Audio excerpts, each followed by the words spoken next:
Science का observation है, वैज्ञानिकों का मानना है स्टैटिस्टिक्स को देखने के बाद कि जो वो लोग बहुत ऊपर गए हैं या बहुत कुछ बड़ा किया है उनमें, और जिन लोगों ने लाइफ में कुछ बहुत बुरा किया है, क्रिमिनल हो गए हैं, उनमें एक चीज़ कॉमन होती है, हार्ड समय, कठिन परिस्थिति।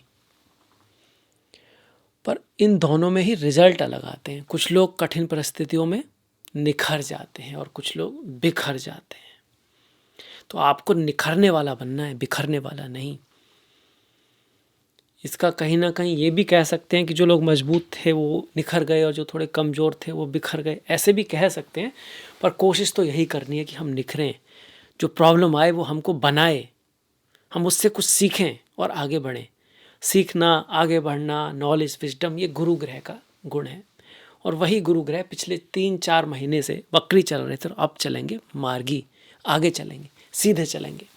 तो क्या होगा, लाइफ में चीज़ें आगे बढ़ेंगी। धन के मामले में कुंभ राशि की बात की जाए तो धन, पैसा, परिवार, इच्छा पूर्ति वाली जो चीज़ें हैं, संतान से संबंधित कोई इशू, आपका कोई काम, जॉब, व्यापार, सब कुछ थोड़ा स्लो, कहीं ना कोई ठहराव, चीज़ों का थोड़ा अटकना, ये आपने देखा होगा पिछले 3-4 महीने से।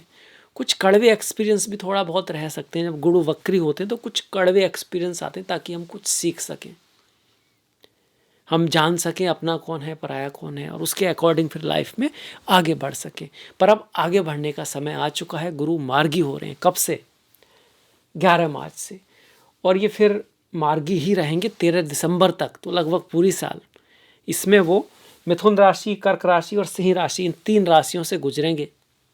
इसमें भी मिथुन राशि में थोड़े ही दिन हैं, 11 मार्च से 2 जून तक। अप्रैल, मई और जून, 2 जून तो रहेंगे मिथुन में। इसके बाद 2 जून से लेकर 13 दिसंबर तक रहेंगे कर्क में, जो इनकी उच्च की राशि है, आपके 6ठे भाव में पड़ती है। और इसके बाद 13 दिसंबर तक नहीं, माफ़ कीजिएगा, कर्क में रहेंगे 31 अक्टूबर तक। और 31 अक्टूबर के बाद 13 दिसंबर तक रहेंगे सिंह राशि में, माघा नक्षत्र में। उनके मित्र का नक्षत्र है, केतु का नक्षत्र है। ऐसे ही जब कर्क में रहेंगे तो पुनर्वसु, पुष्या और अश्लेषा 3 नक्षत्रों से गुजरेंगे। तो अब जानते हैं रिजल्ट को। जैसे ही मार्गी होते हैं तुरंत ही आप पाओगे कि लाइफ में कुछ तो चीज़ें आगे बढ़ रही हैं। वो जो कन्फ्यूजन सा है, समझ में नहीं आ रहा कि मेरे को क्या करना है, वो आपको थोड़ा समझ में आना स्टार्ट हो जाएगा। वो जो आपने लोगों से सीखा है, किससे क्या, किसी पे बहुत ज़्यादा फोकस नहीं करना है, या कौन अपना है कौन पराया है, खुद पे काम करना है, जो चीज़ें आपने अब पिछले 3-4 महीने में सीखी है, क्या लाइफ में मेरे को बेटर करना है, जो आपकी समझ में आया उसको आप करना स्टार्ट कर दोगे और उससे फिर आपको सफलता भी मिलेगी। करना महत्वपूर्ण है। गुरु ज्ञान तो करा देते हैं, पर करने में फिर मंगल और शनि का रोल होता है, जो कि ज़रूरी है गुरु के रिजल्ट लाने के लिए। क्योंकि शनि की ही 2 राशियाँ हैं जो गुरु की राशियों के बीच में पड़ती हैं। ज्ञान दोनों तरफ ज़रूरी है, इधर भी उधर भी। ज्ञान के बिना कुछ हो नहीं सकता, पर ज्ञान को भी कर्म की आवश्यकता होती है। अब ये 2 जून तक यहाँ पर जब रहेंगे तो 1, 2, 3, 4, 5 पिता, गुरु, टीचर, ज्ञान, हायर एजुकेशन, आविष्कार, नॉलेज, विजडम, आशीर्वाद, ये सब आपकी लाइफ में आएगा। न्याय, कुछ सही करना, ये अपॉर्चुनिटी आपको मिल सकती है। आपकी कोई इच्छा पूर्ति हो सकती है। और सबसे बड़ी बात होगी, आपको रास्ता दिखाई देगा आगे का, कि आपको जाना कहाँ है, करना कैसे है। अब उसको करना पड़ेगा, वो बात की बात है, पर दिखाई तो दे। कुछ लोगों को पता ही नहीं चलता कि करना क्या है, कहाँ मेरे लिए सही रहेगा, कहाँ गलत रहेगा। वो गाइडेंस आपको मिल सकती है इस समय में। और संतान प्राप्ति के लिए अगर आप कोशिश कर रहे हैं तो आपके घर में कोई नन्ही परी या कोई छोटा सा बेबी आ सकता है, या उसकी शुरुआत हो सकती है। माताएं बहनों के लिए भी अच्छा समय है। प्रेम और प्यार में भी वृद्धि होगी। पिछले 3-4 महीने में जो आपका प्रेमी प्रेमिका, पति पत्नी में जो कुछ मिसअंडरस्टैंडिंग हुई है थोड़ा बहुत, तो उसमें अब सुधार आता हुआ दिखाई देगा। व्यापार के मामले में भी ये हेल्पफुल होगा। आपके जो पार्टनर हैं, बिजनेस पार्टनर हैं, उनसे जो आपकी अंडरस्टैंडिंग है उसमें सुधार आना शुरू हो जाएगा 11 मार्च के बाद। यहाँ बैठ के स्टॉक मार्केट के लिए भी पॉजिटिव दिखा रहा है। इसके बाद फिर जब ये कर्क में आएंगे यहाँ पर, ऐसे तो छठा भाव है, शास्त्रों में आप पढ़ोगे कि छठे भाव में अगर गुरु का गोचर हो तो थोड़ा संतान के साथ रिश्तों को संभाल के रखना चाहिए, किस्मत को बहुत ज़्यादा साथ दे ऐसा तो नहीं होता, थोड़ा हार्ड वर्क मेहनत की आवश्यकता होती है। जब कोयला तपता है, दबाव में रहता है, तभी हीरा बनता है। जब एक बीज अपनी अस्तित्व को खो देता है तब वो वृक्ष बनता है। तो एक ट्रांसफॉर्मेशन आता है, बदलाव आता है, हार्ड चीज़ें आती हैं, वो आपको सिखाती हैं, वो आपको तैयार करती हैं, वो आपको एक तरह से आपकी भलाई के लिए ही होती है, पर उसमें कुछ लोग बिखर भी जाते हैं और कुछ लोग निखर जाते हैं। तो छठे भाव में, पर यहाँ एक खास बात है, यहाँ पर एक नुआंस है, यहाँ पर एक पेच है कि ये जो गुरु है उच्च की राशि में है, और उच्च की राशि में है तो अच्छी तरह से अपने रिजल्ट देगा।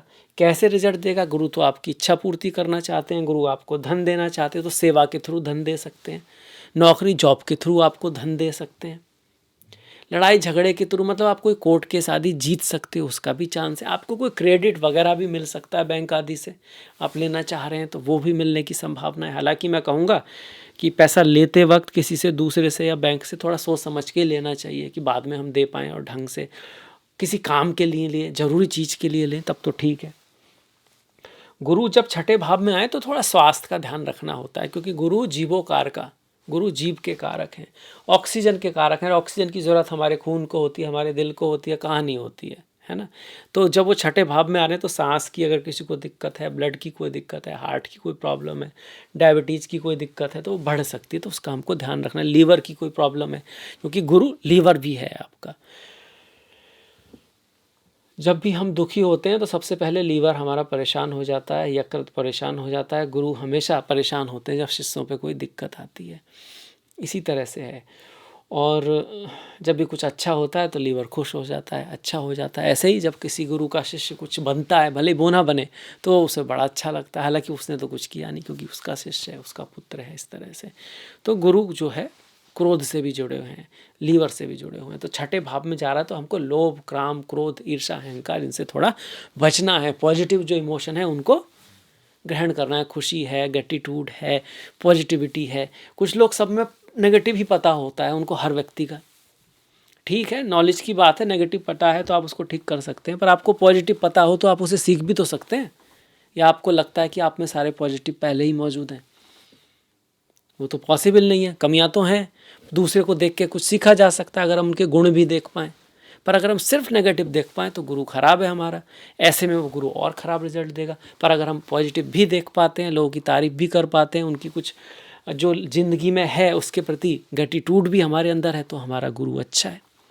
और निशानी है अच्छे गुरु की आपके आसपास पॉजिटिव लोगों का होना, जो आप में भी थोड़ा पॉजिटिव देख पाएँ, जो आपको थोड़ा इंस्पायर करें, जो आपको अच्छी आदतें सिखाने की कोशिश करें, जो आपके हितैषी हों, जिनके जीवन में आशा हो, विश्वास हो, जो आप में भी विश्वास और आशा को जगाएं।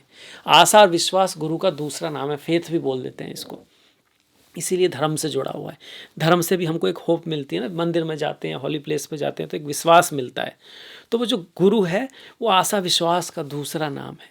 तो जिसके अंदर आशा है, विश्वास है, ये कि हाँ कुछ अंततः ठीक हो जाएगा, मैं कुछ ना कुछ कर लूँगा या कर लूँगी, ईश्वर मेरी रक्षा करेंगे। अपना प्रयास तो करना ही है, पर एक अंदर से जो विश्वास होता है किसी ऊपरी सत्ता पर, वो भी गुरु देते हैं।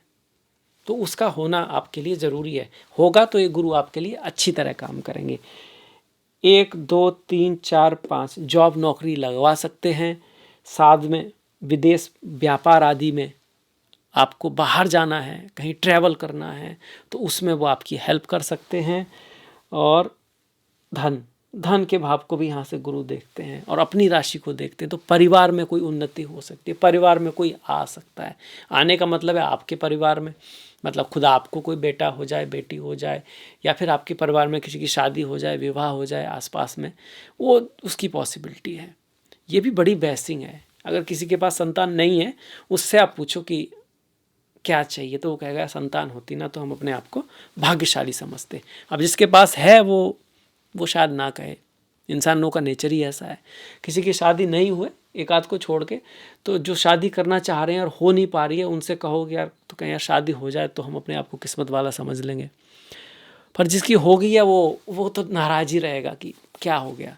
तो कई बार बहुत सारी चीज़ें हमारे पास हैं, पर फिर भी हम हमको यही लग रहा है यार हमारी किस्मत तो ख़राब है, क्योंकि जो है उसकी तो कीमत ही नहीं है, और जो नहीं है उसके बारे में उसके लिए हम रो रहे हैं। तो एक तरह से ये खराब गुरु की निशानी है। अच्छे गुरु की निशानी जो है उसके प्रति हम थैंकफुल हैं, जो नहीं है उसके लिए हम कर्म कर रहे हैं, बाकी ईश्वर पे छोड़ दिया है। कर्मंडे वादिका रस्ते मा फलेषु कदाचन। और थोड़ा सा प्रेम होना, अच्छी भावना का होना, अच्छी एडवाइस का देना, अपने गुरुओं के प्रति रेस्पेक्ट का होना, छोटों के प्रति प्रेम का होना, ये अच्छे गुरु की निशानी है आपके। अब ये गुरु भी 3 नक्षत्रों से जाएंगे, पहले पुनर्वसु, फिर पुष्या, फिर अश्लेषा। इसमें से जो पुष्या नक्षत्र है, जो 18 जून से 18 अगस्त तक है, वो बहुत ऑस्पिशियस माना गया है, बहुत अच्छा माना गया है। इसमें नॉर्मली शुभ काम होते हैं, अच्छे काम होते हैं, अच्छे रिजल्ट आते हैं, तो ये बहुत बढ़िया है। पर इसमें बीच में एक समय है जो 14 जुलाई से 12 अगस्त का है। इसमें आपको किसी लड़ाई झगड़े से बचना है, कोई ऑफिस में किसी के साथ मतभेद ना हो, इसका थोड़ा सा ख्याल रखना है। परिवार में आपकी कह सकते हैं कि किसी से कोई अनबन ना हो, व्यापार में किसी से अनबन ना हो, अपने पार्टनर के साथ थोड़े रिश्ते बेहतर बना के रखने इस बीच के समय में। बाकी ये बड़ा खूबसूरत समय है। इसके बाद 18 अगस्त से लेके 31 अक्टूबर तक अश्लेषा नक्षत्र से गुरु होकर जाएंगे। अश्लेषा नक्षत्र त्याग का नक्षत्र है, कुर्बानी का नक्षत्र है, समर्पण का नक्षत्र है, ध्यान दान का नक्षत्र है, गिविंग होने का नक्षत्र है। इसमें लक्ष्मण जी का जन्म हुआ था, इसमें गौतम बुद्ध के जन्म को उन्होंने तो सारा राजपाट ही त्याग दिया था। लक्ष्मण जी ने भी राजपाट त्याग दिया था रामचंद्र जी के लिए, उनके साथ गए थे। बुद्धा ने ज्ञान के लिए, अंतिम सत्य के लिए, तो किसी बड़ी चीज़ के लिए कुछ छोड़ देना पड़ता है यहाँ पर। कई बार पॉलिटिक्स जो होते हैं राजनीतिज्ञ लोग, उनके चार्ट में भी मिलता है, उनकी लाइफ में भी शायद कोई सेक्रीफाइस करने पड़ते हैं, कभी पर्सनल लाइफ का या किसी का। मतलब ये नक्षत्र सेक्रीफाइस के थ्रू अच्छा रिजल्ट देता है। जो रहेगा कब, 18 अगस्त से 31 अक्टूबर तक। तो थोड़ा ध्यान रखें, क्या पता कुछ ऐसा डिलेमा, धर्म संकट, जहाँ किसी बड़ी चीज़ को चुनना हो तो चुनना पड़ेगा, तभी रिजल्ट आएगा। इसके बाद आएगा माघा नक्षत्र और सिंह राशि। ये होगा 31 अक्टूबर से लेकर 13 दिसंबर तक।